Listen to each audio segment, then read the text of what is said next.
Hi అండి, welcome to ఋతు ప్రభు net 6. మీరు బాగున్నారా? నేనైతే చాలా బాగున్నాను. మీరందరూ బాగుండాలని మనస్ఫూర్తిగా అయితే కోరుకుంటున్నాను. ఈరోజు అయితే మా పండు బర్త్డే రోజు వీడియో ఇది. నేను పెట్టక చాలా డేస్ అయింది. ఎందువల్ల వీడియోస్ పెట్టట్లేదంటే నిజంగా నాకైతే ఫుల్ జ్వరము, ఒళ్ళంతా నొప్పులు, జలుబు, దగ్గు, అసలు లెగలేని పరిస్థితి. అయినా కానీ నా పిల్లల్ని నేను చూసుకోవాలి కాబట్టి లేచి పనులు చేసుకుంటూ మీకు షార్ట్ వీడియోస్లో షేర్ చేసుకున్నాను. ఇక్కడైతే పిల్లల మార్నింగ్ అయితే పెందలాలు లేచాను, 5 అట్లా లేచాను. లేచి పప్పు అయితే నానేసాను. పప్పు నానేసిన తర్వాత బయటకు వచ్చి ఇల్లంతా ఇదైతే బయట మొత్తం శుభ్రంగా ఊడ్చేసి కలేపు చల్లి ముగ్గేస్తున్నాను. ఈరోజైతే నేను పెసరపప్పు ఇవైతే ఉన్నాయి కదా, బొబ్బట్లు చేద్దామని అయితే అనుకున్నా. దాంతో కుదరలేదు కానీ నాకు తర్వాత శనగపప్పు ఇంట్లో ఉంది, శనగపప్పుతో నన్న చేద్దాము అని అయితే నానేసి బయటకు వచ్చాను. నానితే మంచిగా ఉడికి మెత్తగా ఉంటుందని. తర్వాత అయితే దాదాపు అయితే ముగ్గేసుకుంటున్నాను. మా పండు బర్త్డే రోజు, ఆ రోజు నేను వీడియో పెట్టడానికి అస్సలు నాకు కుదరలేదు. వీడియో తీస్తున్నా కానీ పెట్టే అంత ఓపిక అస్సలు లేదు. వీడియోలో మళ్ళీ నేను చేసే ప్రతి పని కూడా షేర్ చేసుకునే అంత ఓపిక లేక నేను ఇంకా ఇల్లంతా శుభ్రం చేశాను, అదంతా కడిగేసాను, డెకరేషన్ చేశాను. అంత వీడియో అయితే ఏమీ తీయలేదు, నేను ఓపిక లేక తీయలేదు. చిన్న అన్న తీసి పెడదామని అయితే నేను చేసిన చిన్న పనులే చేసి పెట్టాను. ఫుల్ వీడియో తీస్తే కూడా బాగుండేదేమో అనిపిస్తుంది ఇప్పుడు, కానీ ఆ టైంలో నాకు ఓపిక లేక నేను తీసుకోలే. మన ఆరోగ్యం మనం ఖచ్చితంగా జాగ్రత్త తీసుకోవాలని నాకైతే అర్థమవుతుందండి. ఎప్పుడైనా కానీ మనం మంచిగా ఉన్నప్పుడే మనకి తగ్గట్టు మనం మంచిగా ఫుడ్ తీసుకోవాలి, హెల్తీ ఫుడ్ తీసుకోవాలి, మంచిగా తినాలి, ఆరోగ్యంగా ఉండాలి. మనకి సమస్య వస్తే నా వాళ్ళు అని ఎవరు మన దగ్గరికి అయితే రారు, చూడరు. మన కష్టం ఏదో మనం పడాలి, మన పనులు ఏదో మనమే చేసుకోవాలి. కానీ ఎవరో వస్తారనేది ఎప్పుడూ ఆశ పెట్టుకోబాకండి. ఆశ నిరాశే. ఎందుకంటే మనం జీవితాంతం ఉన్నంతకాలం మన పిల్లల్ని, మన భర్తని మనమే చూసుకోవాలి.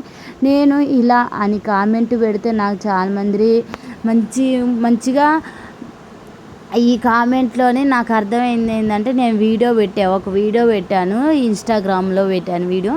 ఆ ఇన్స్టాగ్రామ్లోనైతే నాకు కామెంట్లు ఏమొచ్చాయంటే చాలా మట్టికి సేమ్ టు సేమ్ అక్క, మా ఇంట్లో పరిస్థితి కూడా ఇట్లానే ఉంటుంది అక్క, మంచిగా చెప్పావు అక్క, ఇది నిజమే అక్క అని చాలామంది పెట్టారు.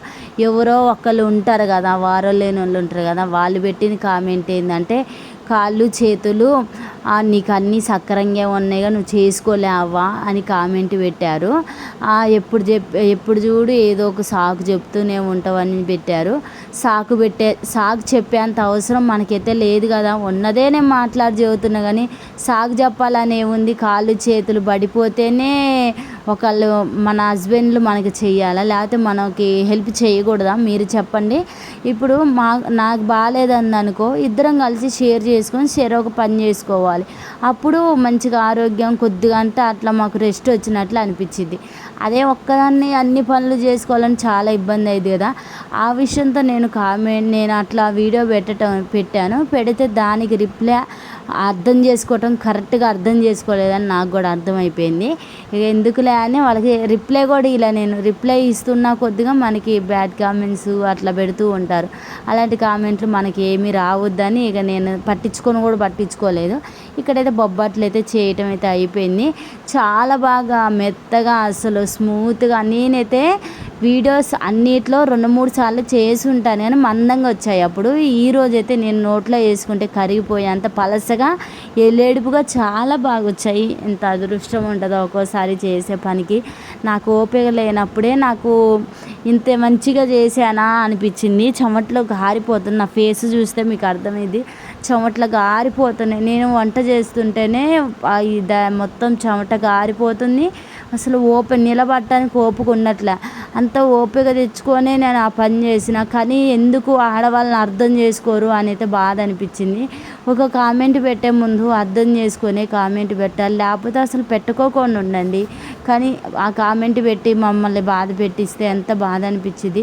ఎప్పుడైనా ఆరోగ్యం బాగాలేదు అంటే ఆ టైంలో సపోర్ట్ చేసేలాగా ఉండాలి, కానీ ఇలా మాట్లాడి బాధ పెట్టేలాగా అసలు ఉండకూడదు. అర్థం చేసుకున్న వాళ్ళకైతే అర్థమైద్ది, అర్థం చేసుకున్న వాళ్ళకి ఎన్నిసార్లు చెప్పినా కానీ అసలు అర్థం కాదని అయితే నాకు అర్థమైపోయింది. ఇక ఇక్కడైతే బియ్యం అయితే పొయ్యి మీద పెట్టేశాను, అక్కడ బొబ్బట్లు అయితే చేశాను. ఇక బాబుని అయితే రెడీ చేయించి మా పెద్దోడిని కూడా స్కూల్కి తోలాను. అన్న వాళ్ళకి బొబ్బట్లు పెట్టాను మా పెద్దోడికి, అవి తీసుకొని అయితే వెళ్ళిండు. ఇక ఇక్కడైతే చాక్లెట్స్ తీసుకొని వచ్చాను. చాక్లెట్స్ అవి అయితే రెడీ చేయించి పంపించాను స్కూల్కి. ఇక నేనైతే షాపింగ్కి వచ్చి బర్త్డే కానీ డ్రెస్ అయితే తీసుకోవటానికి అయితే వచ్చాను. ఈ షాప్ మీ అందరికీ తెలిసి ఉండే, చాలా వీడియోస్లో అలా పెట్టాను. వాళ్ళు కూడా ఒకటే అడుగుతున్నారు, యూట్యూబ్ పేమెంట్ వస్తుంటే మంచిగా దాచిపెట్టుకొని నువ్వు ఇంత ఇంత తక్కువ రేట్లో ఎందుకు అడుగుతావు అని అయితే అడుగుతున్నారు. నిజంగా నాకు యూట్యూబ్ పేమెంట్ అది అసలు కూడా రావట్లేదు, అది వాళ్ళకి తెలియదు కాబట్టి వస్తుంది అనుకుంటున్నారు.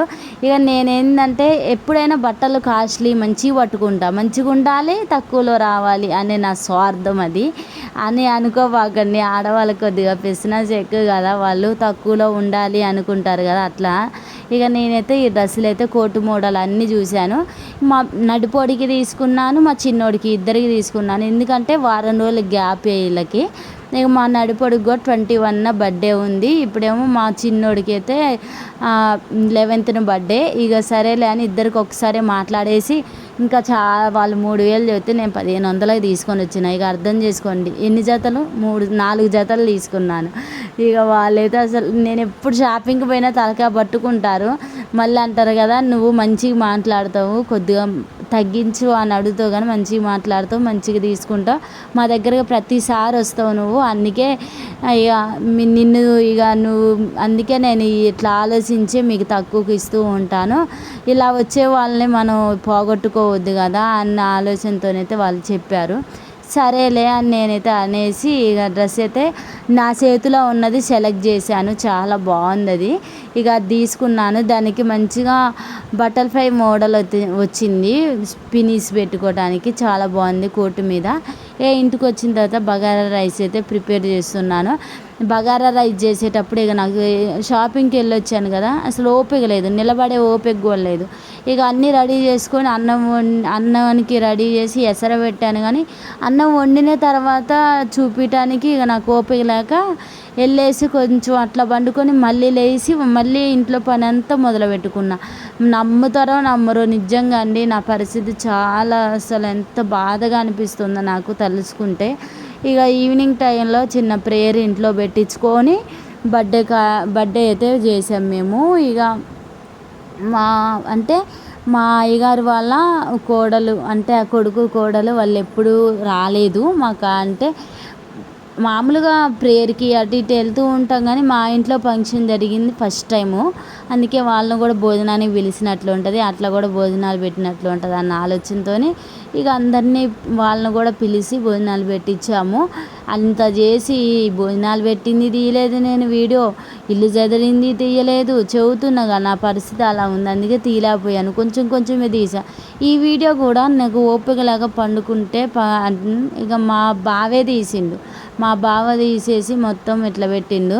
ఇక చిన్నగా రెడీ అయ్యి అప్పుడు డ్రెస్ వేసుకొని వచ్చి కేక్ కటింగ్ టైంలోనే వచ్చి కేక్ కటింగ్ చేసి తినిపించాను నేను. నా పరిస్థితి అంత దారుణంగా ఉంది, ఎవరు నమ్మను కూడా నమ్మరు, కనీసం బంధువులు కూడా నమ్మరు. ఇంత హ్యాపీగా ఉండి చేసుకుంటున్నారేమో అనుకుంటారు కానీ నా పరిస్థితి ఎలా ఉందో నాకే తెలుసు, వాళ్ళకి ఎవరికి తెలియదు కూడా, నాకు తెలిసిద్ది.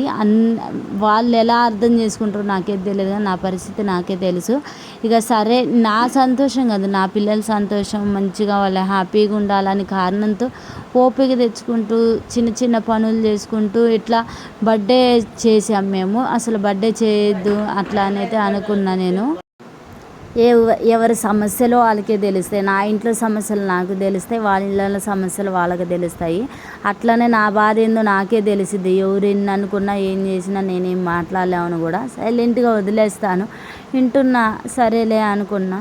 ఏంటంటే వాళ్ళ బాధ ఏంటంటే ఇట్లా చేశారు కానీ మమ్మల్ని విలువలేదే అని అన్న మనసులలో ఉంటుంది వాళ్ళకి. అట్లా నాకు ఫోన్ చేసి అడిగిన వాళ్ళు ఉన్నారు. కానీ నా పరిస్థితి ఎలా ఉందో వాళ్ళకి అర్థం కావట్లే, చెప్పితే కూడా వినరు. సరేలే అని నేనే వదిలేసుకున్నాను. ఇక ఇక్కడైతే కేక్ కటింగ్ చేసిన తర్వాత స్ప్రే కొడుతున్నారు పిల్లలు. అది కేక్ మీద పడితే మళ్ళీ తినకూడదని ఇక అమ్మగారు అయితే పక్కకు తీసేసి ఇక స్ప్రే కొట్టిన తర్వాత కేక్ కటింగ్ అయితే చేసాము. ఇక మా పండు అయితే అసలు ఏం పడుతుందని విచిత్రంగా మళ్ళీ పైకి చూస్తుండు. ఇక మాకైతే నిజంగా అసలు చాలా హ్యాపీగా చేసినట్లయితే అనిపించింది. ఇవి ఉన్న దాంట్లోనే చేసుకున్నాను. నేను ఏమన్నా పెద్ద డెకరేషన్ చేశాను. ఒకసారి మీరు బెడ్షీట్ చూడండి, నేను పక్క మీద వేసే బెడ్షీట్ని ఆడగట్టేసాను. ఇక కిందేమో ఒక బల్ల వేసేసి ఇక అది కూడా ఇక బల్ల వేసిన తర్వాత ఇది పెట్టేసి కేక్ పెట్టాను. ఇక అంతమించి నేను డెకరేషన్ కూడా ఏమీ చేయలేదు. నాకు ఏంటంటే నాకే ఓపిక లేదు, అందుకే ఏమీ చేయలేదు. ఇక్కడైతే ఇక అమ్మగారు పెద్ద అమ్మగారు అయితే వాళ్ళు కేక్ తినిపిస్తున్నారు, చిన్నమ్మగారు కూడా తినిపిస్తారు. వాళ్ళు కూడా ఎప్పుడైనా మనం బర్త్డేస్ చేసుకున్నామంటే మనం మంచిగా హ్యాపీగా ఉండి చేసుకుంటే మనల్ని మనం నలుగురిలో కలిసి ఉన్నప్పుడే ఏదో ఒకటి అంటారు, కానీ మనం మామూలుగా బర్త్డేలు చేసుకున్నామంటే ఏమనరు, వాళ్ళ ఇంట్లో మట్టుకే చేసుకున్నారులే అంటారు. అదే ఒకళ్ళిద్దరు ఏమన్నా వచ్చారనుకో, వాళ్ళని పిలిచారుగా మమ్మల్ని ఎందుకు పిలవలేదు అన్నట్టు మాట్లాడుతూ ఉంటారు. ఆ పొజిషన్లో వస్తూనే ఉంటాయి, అన్నీ వదిలేసుకుంటూ వెళ్ళిపోవాలి. ఇక్కడైతే ఇక బర్త్డే అన్నీ అయిపోయిన తర్వాత ఇక భోజనాల కార్యక్రమం అయితే మొదలు పెడుతున్నారు. ఇక మేమైతే ఇక నేనైతే ఇక భోజనాలు అయ్యేలోపు కాసేపు రెస్ట్ తీసుకున్నామని మళ్ళీ ఇంట్లో పోదాం అనుకున్నా, కానీ కుదరలే. ఇక పిల్లల ఇంకా నేనైతే తినిపించలే. పిల్లలు బర్త్డేస్ వాళ్ళైతే ఇవి ఇస్తున్నారు. వాళ్ళు ఏంటంటే చిన్న వాళ్ళకి తగ్గట్టు మా ఖుషి, మా రాఖీ, పండు ముగ్గురు పిల్లగాలు కూడా వాళ్ళకి తగ్గట్టు వాళ్ళు గిఫ్ట్స్ తెచ్చారు. అవి వాళ్ళ తమ్ముడికి ఇస్తున్నారు. మా వీళ్ళ ముగ్గురు ఇట్లా నాలాగే ఎవరు ఉన్నారు మీరే చెప్పండి, నాకే అర్థం కాదు. మీరు చెప్పండి ఎట్లా ఉంటారో, నాలాగే ఎవరు ఉన్నారు, మా ఇంట్లాగే ఎవరు ఉంటారో మీరే కామెంట్ చేయండి. ఇక్కడైతే ఇక వాళ్ళకి తినిపించిన తర్వాత ఇక మా పండుగ కూడా ఫ్రెండ్స్ ఉంటారు కదా, వాళ్ళైతే మా ఖుషి వాళ్ళ ఫ్రెండ్ గిఫ్ట్ తీసుకొని వచ్చిండు. ఇక తినిపిస్తాడు. వాళ్ళు ఏంటంటే వీళ్ళంతా సండే స్కూల్ పిల్లలు వాళ్ళు మంచిగా ఫ్రెండ్స్గా మంచిగా హ్యాపీగా ఉంటారు. ఏ కార్యక్రమం జరిగినా అట్లా వెళ్ళి మంచిగా జరుపుకుంటారు. ఇక్కడైతే పెట్టించాం. ఇంకా మా బావగారు వాళ్ళు, మా అక్క, ఇక అంటే చెప్పాను మా అత్తయ్యకి పెద్ద కొడుకు, మేమే చిన్నోళ్ళము. ఇక వాళ్ళు ఇక్కడేమో మా పెద్ద ఆడబిడ్డ, ఇంటికి పెద్దామ, అందరికన్నా పెద్దామ. ఇక బిడ్డ అమ్ములు, మీకు తెలిసిందే, అందరికీ తెలుసు అమ్ములు గురించి.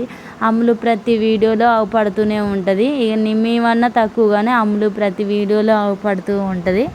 ఇక నేనైతే చూస్తున్నారు కదా, బర్త్డే కావాల్సినవి అన్నీ రెడీ చేసిన తర్వాత ఇక అందరూ ఒక్కొక్కళ్ళు వచ్చి తినిపించిన తర్వాత లాస్ట్కి ఇక నేను తినిపించాను.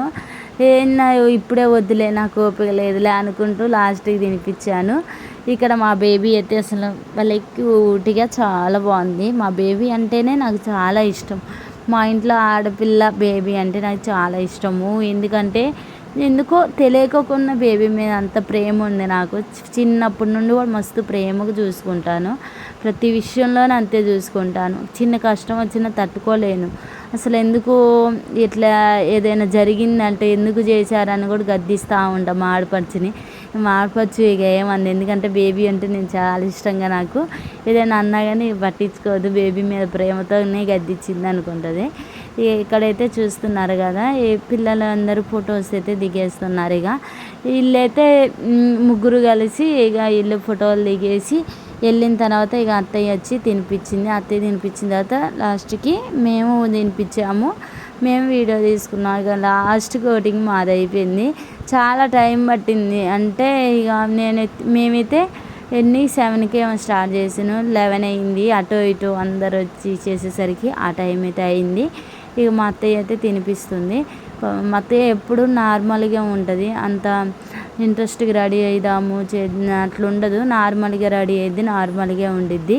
ఇక నేనైతే కొద్దిగా ఓపిక చేసుకొని వచ్చి ఇక రెడీ అయ్యి వచ్చిన తర్వాత ఫోటో అయితే దిగుతున్నాను.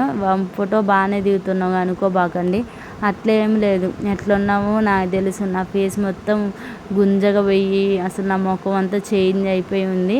వీడియోస్ పెట్టే అంత అసలు ఆలోచనే లేదు నాకు. ఇక్కడైతే చూస్తున్నారు కదా, ఇక లాస్ట్ అయితే అయిపోయిందండి. బాయ్, నెక్స్ట్ వీడియోలో కలుద్దాం. బాయ్.